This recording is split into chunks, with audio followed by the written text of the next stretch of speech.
우리가 매일 접하는 일간지 외에 시, 군이나 대도시의 구단위에서 발행되는 주간지를 지역신문이라고 부릅니다.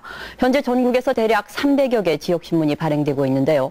중앙지나 도단위 일간지와는 확연히 구분되는 역할을 맡고 있습니다. 미디어 속으로 오늘은 흔히 풀뿌리 언론이라고 불리는 지역신문의 고유한 기능은 어떤 것인지 성공적인 몇몇 사례를 통해서 살펴보겠습니다. 충북 옥천군 안내면.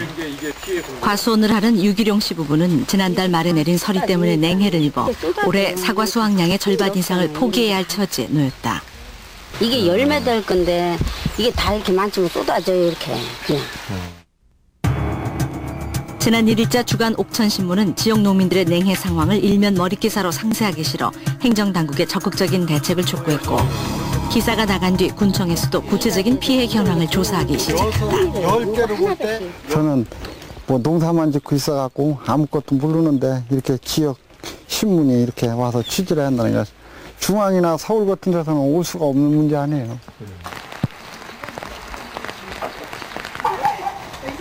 옥천신문 유영우 기자는 어버이날 특집 기사 취재를 위해 지난 3일 군내에 있는 천상이 할아버지 댁을 방문했다.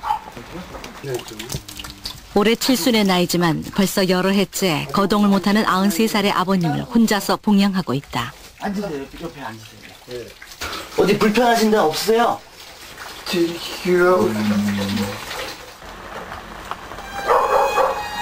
아들, 딸이 오래전에 외지로 떠나버린 농촌.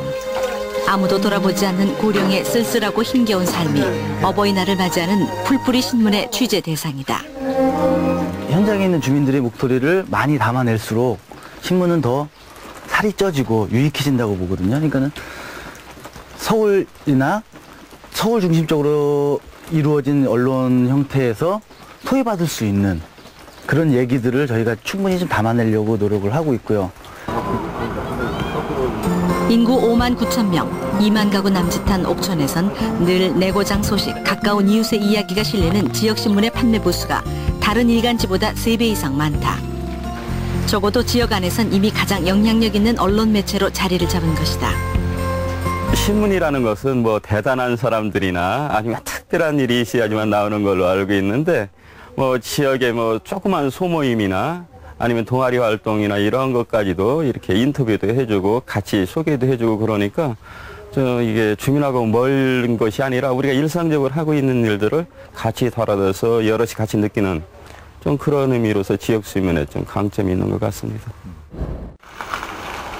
풀뿌리 신문이 지역사회에 뿌리를 내린 또 다른 배경은 신문 경영의 확고한 독립성과 투명성을 지켜낸 데서 찾을 수 있다. 지난 89년 220명의 군민주 참여로 창간한 옥천신문은 군청에서 신문을 사주는 이른바 기도지와 행정기관이 광고를 돌아가면서 나눠주는 관행을 스스로 거부하고 나섰다. 또 중국에 취재를 간 기자가 옥천 지역 정치인에게 경비 1,000달러를 받았었다가 돌려준 사실을 독자들에게 밝히고 용서를 구하는 사과문을 싣기도 했다. 대신 지방자치단체나 지역기관에 대해선 더욱 날카로운 감시와 비판 기사를 실어 주민들의 신뢰를 쌓았다. 지방자치단체와 옥천신문 간에 어떤 적당한 어떤 긴장관계가 있었고, 그에 따른 또 어떤 지방제나 또는 중앙제 갖지 못한 고유한 영향을 옥천신문이 가지고 있었습니다. 그래서 그것으로 인해서 어떤 지역의 영향력을 가지고 있었고, 그럼으로 해서 지역의 여론을 주도할 수 있는 그런 신문이 된 것 같습니다.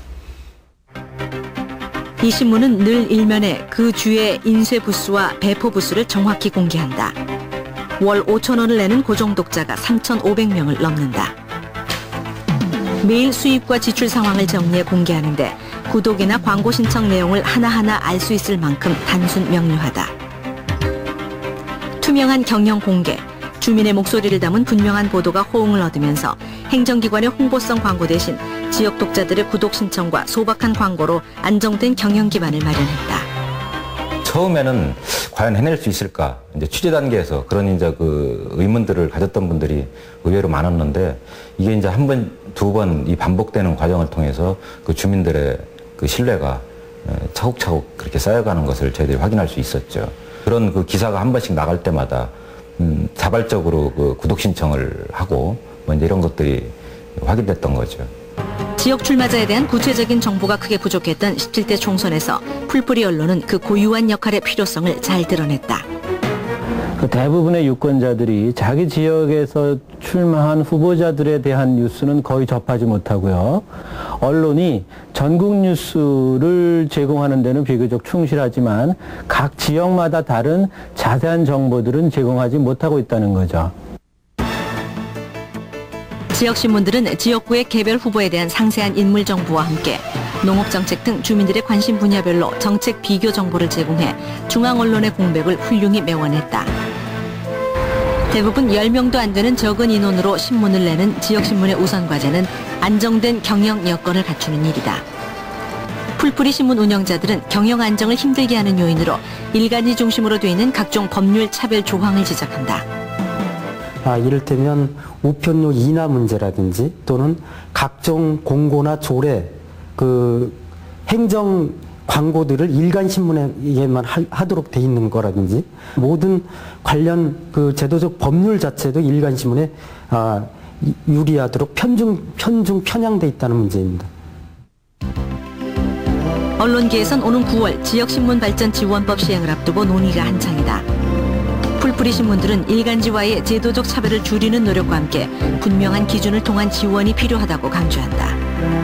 작지만 강한 풀뿌리 신문. 경영의 투명성과 편집권의 독립을 위해 노력하면서 자치단체에 대한 감시와 비판 기능을 지켜내는 모습이 인상적입니다. 주민들의 실생활과 밀착된 기사들을 찾아내고 의제로 만드는 능력이 작지만 강한 힘의 바탕일 텐데요. 지방화 시대에 맞춰서 그 힘을 더욱 키울 수 있도록 각종 법적 차별들이 철폐되고 또 지원 조치들이 적절히 시행되기를 바라겠습니다.